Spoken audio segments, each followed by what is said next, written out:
Bonjour à tous, dans cette vidéo nous allons faire la correction de 5 exercices sur la notion de variation des fonctions affines. Dans le premier exercice, on nous demande de déterminer le sens de variation de chacune des fonctions affines suivantes. Alors, on rappelle une propriété à connaître, c'est que lorsqu'on a une fonction affine dont l'expression est f de x égale ax plus b, eh bien pour déterminer le sens de variation de cette fonction affine, on va regarder le signe du coefficient directeur. S'il est positif strictement, la fonction est strictement croissante sur grand R. S'il est strictement négatif, la fonction est strictement décroissante sur grand R. S'il vaut 0, la fonction sera constante sur grand R. Et donc dans la première question, on nous dit f de x égale moins 2x. Alors on remarque que le coefficient directeur ici, c'est moins 2. C'est un nombre qui est strictement négatif. Donc on peut affirmer que la fonction f est décroissante sur grand R. Dans la question numéro 2, l'expression de f est f de x égale 11x moins 1000. Donc le coefficient directeur est égal à 11, c'est le nombre qui est situé devant x. Ce nombre-là est positif, donc on peut dire que la fonction est croissante sur grand R. Dans la question numéro 3, l'expression de f, c'est f de x égale 7 moins 9x. Alors, il y a entre guillemets un piège ici, puisque nous avons d'abord l'ordonnée à l'origine, puis le coefficient directeur. Alors, si on remet tout ça dans le bon ordre, nous avons moins 9x plus 7, et donc le coefficient directeur est égal à moins 9. Comme il est négatif, eh bien, nous pouvons affirmer que la fonction est décroissante sur grand R. Dans la question numéro 4, cette fois-ci, f de x, c'est 5x moins 7 facteur de x plus 5. Alors, à première vue, cette fonction n'est pas sous la forme ax plus b. Il s'agit bien d'une fonction affine. Donc, pour le voir, nous allons développer.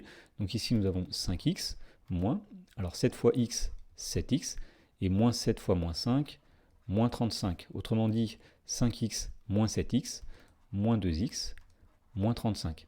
Et donc, on voit que le coefficient directeur ici est égal à moins 2, qui est un nombre négatif. Donc, on peut affirmer que la fonction est décroissante sur grand R. Et pour finir, dans la question 5, nous avons une expression qui est un peu plus compliquée. Donc f de x égale 3 facteurs de 2x plus 5 plus 2 facteurs de 4 moins 3x. Alors, même chose, nous allons mettre cette expression sous la forme ax plus b. Alors, nous développons le premier produit. Donc ici, 3 fois 2x, 6x, 3 fois 5, 15, plus, alors 2 fois 4, 8, et plus 2 fois moins 3, donc moins 6x. Alors, on constate ici que les 6x vont disparaître. Il va rester simplement 15 plus 8, c'est-à-dire 23. Autrement dit, le coefficient directeur ici est égal à 0. Et bien, puisque le coefficient directeur vaut 0, on peut affirmer que la fonction f est constante sur grand R. Dans l'exercice suivant, on nous dit dans chaque cas de déterminer le coefficient directeur de la fonction f, puis de donner son sens de variation. Alors, on rappelle que si on connaît deux points, grand A et grand B, qui appartiennent à la représentation graphique d'une fonction affine, c'est-à-dire à la droite qui représente une fonction affine, et bien pour calculer le coefficient directeur, nous allons faire la différence des ordonnées yb moins ya divisé par la différence des abscisses dans le même ordre, c'est-à-dire xb moins xa. Alors dans la première question, on nous dit que f est une fonction affine, on nous dit que f de 4 est égal à 10, autrement dit, le point de coordonnées 4, 10 appartient à la représentation graphique de la fonction f. Puisque f de 8 égale 5, eh bien nous pouvons dire que le point B de coordonnées 8, 5 appartient à la représentation graphique de f. Et donc le coefficient directeur, eh bien nous dirons que c'est yb moins ya, c'est-à-dire l'ordonnée de b moins l'ordonnée de a, divisé par xb moins xa, c'est-à-dire l'abscisse de b moins l'abscisse de a. Alors yb, nous voyons ici que c'est 5. Donc nous écrivons 5 moins ya, l'ordonnée de a, c'est 10. Donc 5 moins 10 divisé par, alors l'abscisse de b c'est 8, moins l'abscisse de a c'est 4. Donc sur 8 moins 4. Alors 5 moins 10 c'est-à-dire moins 5, 8 moins 4 c'est-à-dire 4, et donc nous avons un coefficient directeur qui est égal à moins 5 quarts, c'est-à-dire qu'il est négatif. Donc on peut affirmer que la fonction est décroissante sur grand R. Dans la question numéro 2, on nous dit que f est affine toujours, que f de moins 50 égale 1, et que f de moins 40 égale 0,5. Et bien ça nous permet de dire que les points de coordonnées moins 50, 1, et b, qui a pour coordonnées moins 40, 0,5, et bien ces points-là sont situés sur la droite représentative de la fonction f. Donc pour calculer le coefficient directeur, nous appliquons la même formule que précédemment, c'est-à-dire la différence des ordonnées divisée par la différence des abscisses. Alors la différence des ordonnées, c'est-à-dire YB, 0,5 moins YA, c'est 1, divisé par XB, c'est-à-dire moins 40, moins XA, c'est-à-dire moins 50. Donc moins 40, moins 50.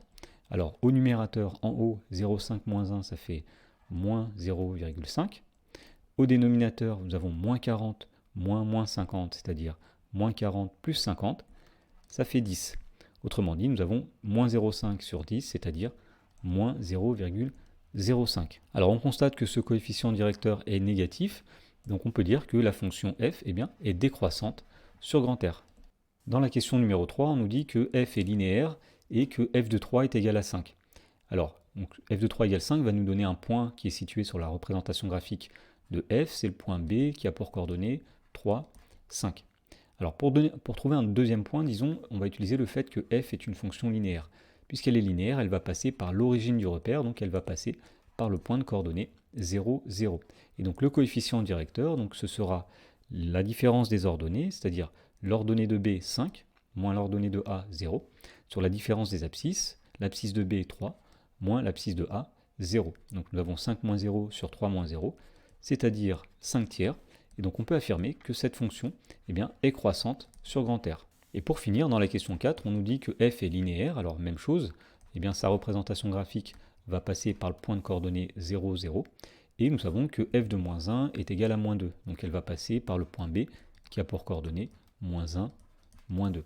Alors on calcule le coefficient directeur, comme tout à l'heure, donc nous faisons la différence des abscisses, donc YB moins YA, c'est-à-dire moins 2, moins 0, divisé par la différence des abscisses, donc ici moins 1, moins 0.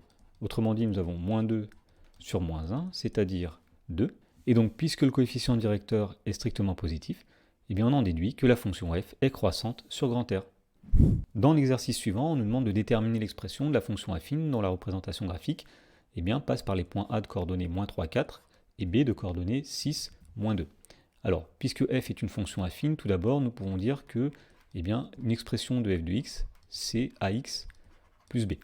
Donc l'idée ici, ça va être de calculer le coefficient directeur petit a grâce à la formule que nous avons vue, différence des ordonnées sur différence des abscisses, et ensuite on en déduira l'ordonnée à l'origine en résolvant une petite équation. Alors tout d'abord, nous allons calculer le coefficient directeur petit a. Donc nous appliquons la formule qui dit que c'est la différence des ordonnées sur la différence des abscisses yb moins ya sur xb moins xa. Alors la différence des ordonnées, donc ici yb c'est moins 2, moins ya c'est 4, xb, l'abscisse de b c'est 6, moins l'abscisse de a c'est moins 3, donc 6 moins 3. Autrement dit, nous avons donc au numérateur moins 2 moins 4, c'est-à-dire moins 6, divisé par 6 moins 3, 6 plus 3, c'est 9, et donc cette fraction est égale à moins 6 neuvièmes, c'est-à-dire moins 2 tiers. Et donc, puisque la fonction est affine, nous pouvons dire que f de x, qui est égal à ax plus b, ce sera moins 2 tiers de x plus b. On a simplement remplacé le coefficient directeur par ce qu'on a trouvé, c'est-à-dire moins 2 tiers. Alors, pour trouver le nombre b, on va utiliser une information. Alors, on a deux possibilités, soit le fait que l'image de moins 3 est égale à 4, soit le fait que l'image de 6 est égale à moins 2. Alors par exemple, utilisons le fait que l'image de moins 3 est égale à 4. Alors ça vient du fait que le point grand A, qui a pour coordonnées moins 3, 4, est situé sur la courbe de f. Alors, puisque f de moins 3 est égal à 4, ce qu'on peut affirmer, c'est que lorsqu'on remplace x par moins 3, et qu'on calcule moins 2 tiers fois 3 plus b, le résultat est égal à 4. Autrement dit, quand on va faire moins 2 tiers fois moins 3 plus b, on a remplacé x ici par moins 3, le résultat est égal à 4. Alors, lorsqu'on calcule moins 2 tiers fois moins 3, donc moins fois moins plus, 3 divisé par 3, ça va se simplifier, il va rester simplement 2. Donc 2 plus b est égal à 4, et donc si on fait passer le 2 à droite, nous allons obtenir que b est égal à 4 moins 2, c'est-à-dire 2. Et donc nous avons trouvé l'expression de la fonction f. Nous pouvons dire ici que f de x, c'est moins 2 tiers de x plus 2. Dans l'exercice 11, on nous donne un programme écrit en langage Python. Alors première instruction, la variable xa égale float input avec du texte abscisse de A, ça veut dire que l'utilisateur va saisir un nombre de type nombre flottant, nombre à virgule, et pour savoir que représente ce nombre, le texte abscisse de A va être affiché. Deuxième ligne, deuxième instruction, YA va contenir pareil, un nombre que l'utilisateur va saisir et qui représentera l'ordonnée de A. Alors même chose pour les troisième et quatrième lignes, on va saisir l'abscisse d'un point B et l'ordonnée d'un point B. Et donc nous avons une variable pente ici, dont on ne sait pas à quoi elle est égale pour l'instant, et la dernière instruction nous demande d'afficher la valeur de la pente. Dans la première question, on nous demande de compléter le programme de façon à ce qu'il affiche le coefficient directeur de la fonction affine dont la représentation graphique passe par les points A et B que l'utilisateur a saisis. Alors pour compléter ce programme, il suffit simplement d'appliquer la formule. Le coefficient directeur, nous savons que c'est la différence des ordonnées, donc YB moins YA, divisé par la différence des abscisses, c'est-à-dire XB moins XA. Alors il se pourrait que cette instruction renvoie une erreur, et donc c'est ce qu'on va voir dans la question numéro 2, puisqu'on nous demande que se passe-t-il si on saisit les valeurs XA égale 1, XB égale 1, YA égale 3 et YB égale moins 4. Alors le problème ici, c'est lorsque on a XA égale 1 et XB égale 1, lorsqu'on va faire XB moins XA, on va avoir 1 moins 1, c'est-à-dire 0. Le problème ici, c'est qu'on va diviser par 0, et diviser par 0, c'est impossible, donc le programme va renvoyer une erreur. Alors dans la question 3, on nous demande de modifier le programme de façon à éviter ce problème. Alors tout simplement, on va faire un test, on va utiliser une instruction conditionnelle. Si XA est égal à XB, on va faire attention à ne pas diviser par 0. Et donc voilà le programme qu'il faudrait écrire. Alors le début est identique, on va demander à l'utilisateur de saisir 4 nombres qui représentent les coordonnées de points A et B. Alors première chose, on va tester si le nombre XA est égal au nombre XB. Alors en Python, le test se fait avec une double égalité. Dans ce cas-là, le coefficient directeur n'existe pas, et nous dirons, donc nous afficherons le texte, la pente n'existe pas. Sinon, c'est-à-dire si XA est différent de XB, nous allons calculer la pente avec la formule que nous avons donnée, et nous allons ensuite afficher le résultat. Dans l'exercice suivant, on nous donne les représentations graphiques de 4 fonctions, donc 4 courbes, et on nous demande d'associer à chaque courbe la fonction qui correspond. Alors les 4 fonctions ici, nous voyons que ce sont 4 fonctions linéaires. Elles sont de la forme f de x égale ax. Alors pour trouver quelle courbe correspond à quelle fonction, une façon de faire, ce serait tout simplement de calculer le coefficient directeur de chacune de ces droites. Et par exemple, si nous trouvons 1,5, ça correspondra à la fonction f. Si nous trouvons moins 2, ça correspondra à la fonction g, etc. Alors commençons par la droite D1. Pour trouver son coefficient directeur, nous allons tout simplement prendre deux points situés sur cette droite. Par exemple, le point A qui est ici, qui a pour coordonnées donc 1 en abscisse, 0,5 en ordonnée. Et puis nous pouvons prendre ici le point B qui a pour coordonnées donc 3 en abscisse et 1,5 en ordonnée. Et donc pour calculer le coefficient directeur, nous allons faire la différence des ordonnées, YB moins YA, sur la différence des abscisses, XB moins XA. Autrement dit, nous allons avoir ici donc la différence des ordonnées, c'est-à-dire 1,5 moins 0,5, sur la différence des abscisses, 3 moins 1. Alors 1,5 moins 0,5, ça va donner 1. Sur 3 moins 1, ça va donner 2. Autrement dit, c'est 0,5. Donc nous voyons que la droite D1 correspond à une fonction linéaire. Alors pourquoi linéaire? Parce qu'elle passe par l'origine du repère, dont le coefficient directeur est 0,5. Et donc la fonction qui correspond, c'est la fonction h. On passe maintenant à la droite D2. Alors, on pourrait par élimination tout de suite dire que la droite D2 correspond à la fonction f. Pourquoi? Parce que nous avons ici 4 droites. 2 représentent des fonctions qui sont croissantes sur grand R, et 2 représentent des fonctions qui sont décroissantes sur grand R. Alors, c'est-à-dire que les droites D1 et D2, qui elles vont représenter 2 fonctions croissantes sur grand R, correspondront à des fonctions qui ont un coefficient directeur positif. Alors, puisque nous avons dit que D1 correspondait à h, par élimination, D2 va correspondre à la fonction f. Mais on peut retrouver tout ça par le calcul. Alors pour le faire, nous allons prendre 2 points A et B situés sur la représentation graphique de la fonction qui correspond à la droite D2. Donc par exemple, le point A qui a pour coordonnées donc moins 2 en abscisse et moins 1, moins 2, moins 3 en ordonnée. Et puis nous pouvons prendre aussi tout simplement le point B qui a pour coordonnées 0, 0, puisque nous avons des fonctions linéaires, donc les représentations graphiques passent par l'origine du repère. Donc le coefficient directeur ici, c'est la différence des ordonnées sur la différence des abscisses, XB moins XA. Alors YB moins YA, nous allons faire moins 3, pardon, nous allons faire 0, moins, moins 3, et la différence des abscisses, donc 0, moins, moins 2. Autrement dit, donc, nous avons moins, moins 3, c'est-à-dire 3, divisé par moins, moins 2, c'est-à-dire 2, et nous trouvons 1,5. Et donc, nous pouvons affirmer que la fonction qui correspond à la droite des deux, eh bien, c'est la fonction f qui est ici. Passons maintenant à la droite des 3. Alors, même chose, nous allons chercher son coefficient directeur. Alors, on va utiliser une autre méthode ici. Pour trouver le coefficient directeur d'une fonction, ou à partir de sa représentation graphique, eh bien, il suffit de se placer n'importe où sur la droite représentative de cette fonction. Par exemple, nous allons nous mettre ici, et on va se décaler d'une unité vers la droite. Donc ici, nous avons 1 vers la droite.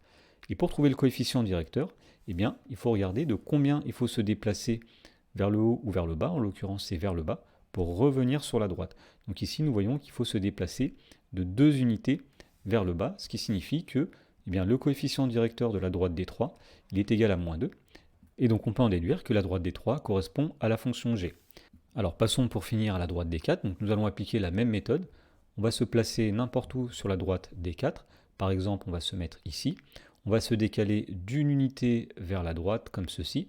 Et on va regarder de combien d'unités il faut se déplacer pour revenir sur la droite. Donc ici, nous avons une unité, 2, 3, 4 et 5. Donc ici, nous pouvons affirmer que le coefficient directeur de la droite des 4, c'est moins 5. Et donc, puisque le coefficient directeur vaut moins 5, eh bien la fonction associée, c'est la fonction k.